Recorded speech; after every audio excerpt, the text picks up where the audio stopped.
goal for this video is to equip buyers and sellers with strategies to mitigate operational risk before and after the deal. Mergers and acquisitions are full of high stakes and big expectations, from supply chain breakdowns to leadership departures. These risks can derail even the most strategic acquisitions. So today, we're diving into the most common operational risks in M&A and how to avoid post-close surprises. Whether you are on the buy side or the sell side, this is an episode you don't want to miss. Let's begin by going over the risk assessment matrix. Now, when we talk about operational risk, we're actually talking about the four core categories: people, process, systems, and compliance. Let's break these down. The first here is the people risk. This is when key employees leave post acquisition, cultural misalignment, or ineffective leadership transition. The next here is process risk. This is when there are inefficiencies in workflows, undocumented procedures, and operational bottlenecks. The next risk here is, in this matrix, system risks. This refers to outdated technology, lack of integration planning, and cybersecurity vulnerabilities. The last here is compliance risk. Regulatory noncompliance, tax liabilities, and industry specific legal issues. One of the biggest mistakes both buyers and sellers make is assuming a financially strong company is an operationally strong company. That's why due diligence really needs to go deeper than just the financials. Okay, so we've identified risks. Now let's talk about how to prepare for the unexpected. Because if there is anything that any one of us knows about M&A, or I guess frankly this applies to any business in general, is that surprises always happen. Okay, so what should you be preparing for? I want you to look at supply chain disruptions. What happens if your new supplier can't meet your demands post close? Always have an alternative vendor lined up. And this is one of the most common operational risks in M&A, and yet so many companies overlook it in their due diligence process. A supplier failing to deliver, whether due to capacity issues, geopolitical instability, or unexpected cost increases, can quickly derail post merger operations. So, always have alternative vendors lined up. Before finalizing the deal, I want you to assess the reliability, scalability, and financial stability of these key suppliers. If one fails, do you have a backup supplier ready to step in? The next tip on this one is, don't assume continuity. Just because a supplier worked well for the acquired company does not mean that they can support the merged entity at a larger scale. Okay. Audit the contracts, assess service level agreements, SLAs, and stress test their ability to meet increased demands. Next here is leverage technology for visibility. Okay. AI powered supply chain analytics can help identify potential bottlenecks before they become major disruptions. Tools like predictive analytics and real time monitoring can flag risks early, giving you some time to pivot. I've spoken in previous videos about the importance of diversifying your suppliers by geographical location, and that strategy is even more critical during an acquisition. Geographic diversification helps mitigate risks related to political instability, natural disasters, and regional economic downturns. So, I want to just give you a quick pro tip before we move on. If possible, negotiate flexible contracts with suppliers that allow for scaling production up or down as needed. This will give your company more agility in handling demand fluctuations post close. By taking these steps, you can actually turn a potential supply chain nightmare into a competitive advantage, actually, ensuring business continuity and smoother transition post M&A. The next mistake both buyers and sellers make is not preparing key personnel departures. Will leadership stay or leave? Build retention incentives before the deal closes, not after.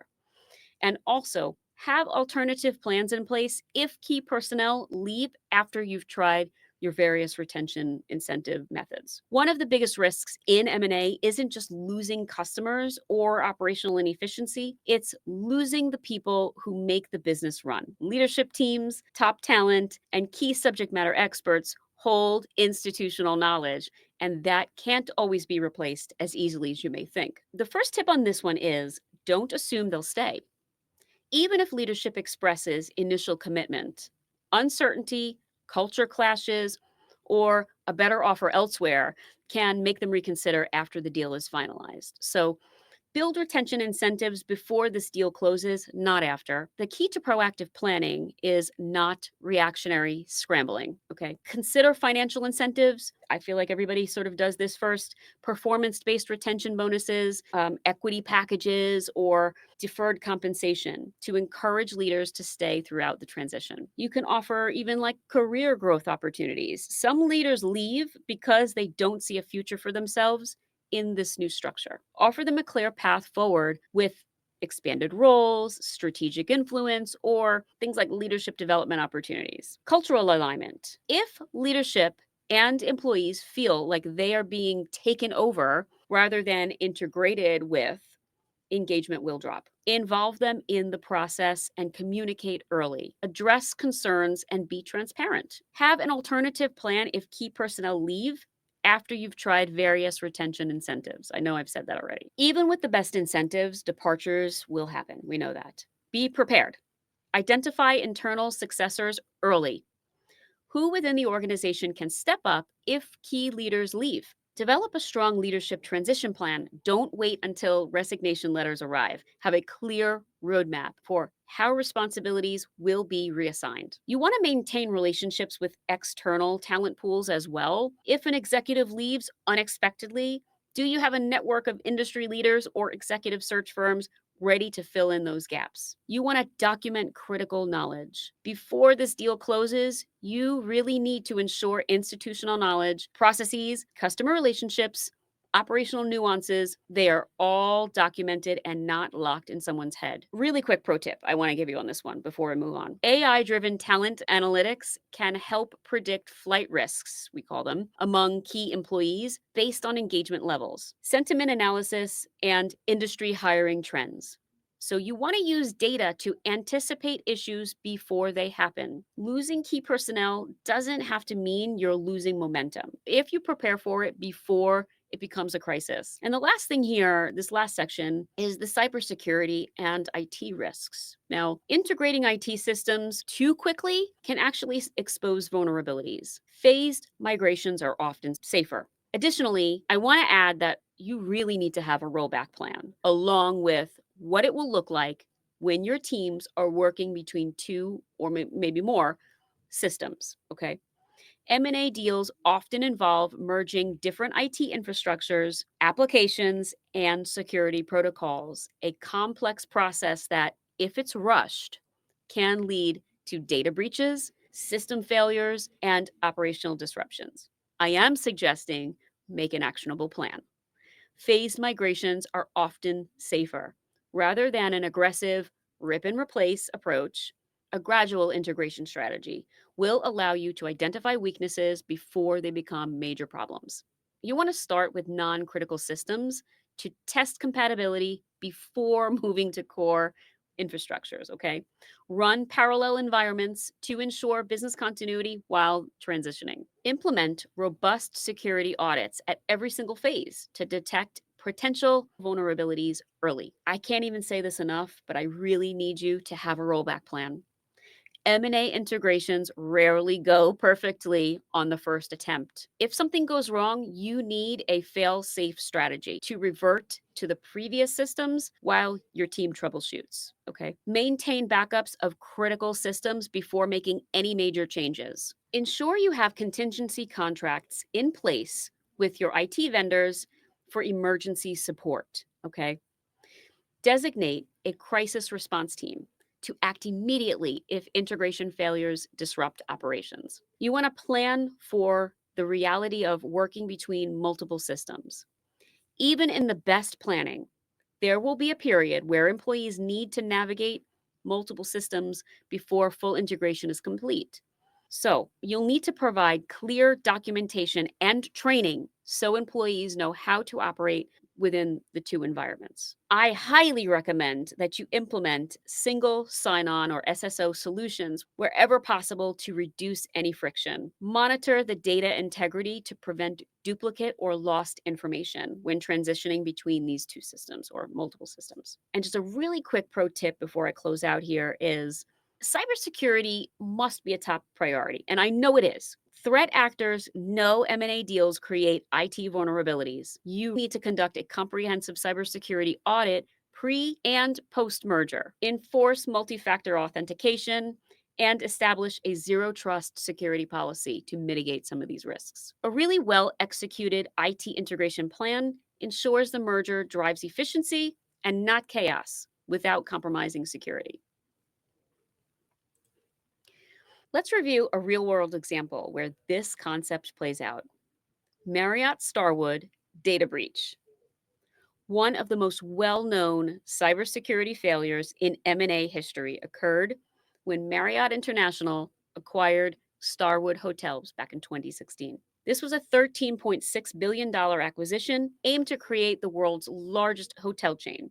But it also came with some hidden cybersecurity disasters. So what went wrong? Before the acquisition, Starwood had already been compromised by hackers. This has been happening since 2014. I say since Starwood had already been compromised by hackers since 2014. And I say since because it was more than once. Marriott did not discover this until 2018, which is 2 years after the merger. Remember, this merger happened in 2016, okay?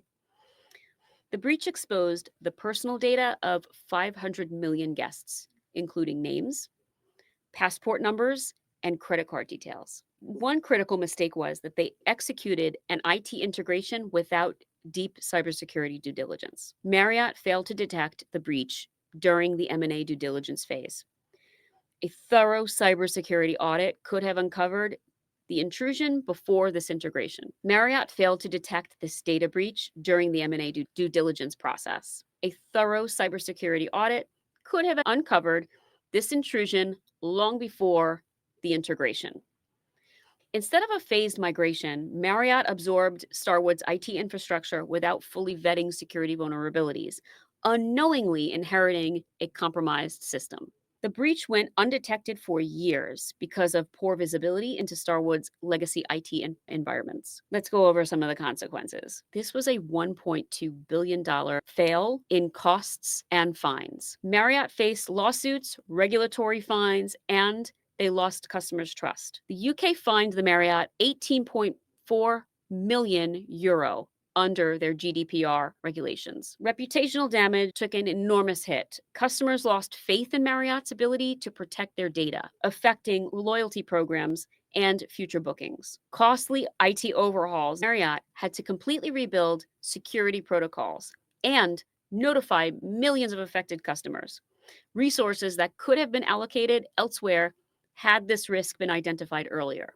Here are some key takeaways for M&A IT risk management that we learned from this case. First is conduct in-depth cybersecurity audits. Before finalizing any acquisition, a data breach in the acquired company becomes your liability the moment you integrate. Next here is I want you to avoid rushing IT integration. A phased approach allows for thorough security testing at each step, okay? Have a rollback plan. If vulnerabilities surface post-merger, the ability to revert back to a secure system can prevent a full-scale breach. Plan for cross-system security gaps. Now, working between multiple IT environments creates a temporary vulnerability. These must be proactively managed. The bottom line on this one is the Marriott Starwood breach is a prime example of why cybersecurity cannot be an afterthought in M&A. Ignoring IT risks can turn a strategic growth opportunity into a financial and reputational disaster. Now let's talk about protecting against post-close surprises. No matter how good your due diligence is, some risks only surface after the deal closes. This is where deal structuring can come in. Now, before I go over these, I want to mention that this is actually not my area of expertise. This would be what your broker would negotiate for you as a part of your deal, but I have to mention it in this series because I would be remiss if I didn't. There are three deal structures to mention here, okay? Earnouts. This is where tying a part of the purchase price to future performance. If the company doesn't hit targets, the seller doesn't get paid. Reps and warranties. A seller's legal promise that key aspects of the business, like financials and compliance, are accurate. If they're not, the buyer has recourse. Holdbacks. This is where withholding part of the payment to cover potential liabilities or integration issues. Now, I've personally seen more of the last two here, and there may be other positions you can take. I'm not really sure, but this particular topic you would discuss with your broker. These mechanisms help protect buyers from unexpected problems and incentivize sellers to ensure a smooth transition. I actually think I've spoken about this next example that I want to go over. It's a real world example. I think it's worth revisiting, frankly, because it was a big one and it's notable, and most of you actually may remember it. I'm not going to go over the whole case because I don't think that's helpful for you, but I do want to just drive this point home. Hewlett Packard's $11 billion acquisition of autonomy back in 2011. Now, what went wrong here? HP failed to conduct deep operational due diligence. Post close, they discovered accounting irregularities and software issues. The outcome here on this one was HP had to write down $8.8 billion, which was a financial disaster. This could have been avoided with deeper operational assessments and stronger post close risk protections. So, here's what we've gone over today. Identify operational risks early. That's your people, processes, systems, and compliance. They all matter. Have a contingency plan in place for supply chain, leadership, cybersecurity risks that can disrupt this deal. And use deal structuring tools wisely. Earnouts, reps and warranties, and holdbacks can protect both parties. Managing operational risk isn't just a step in the M&A process. It's the difference between a success and a failure. In our next video, we'll close out the series by discussing post-merger optimization and how to drive long-term value. I'll see you next time.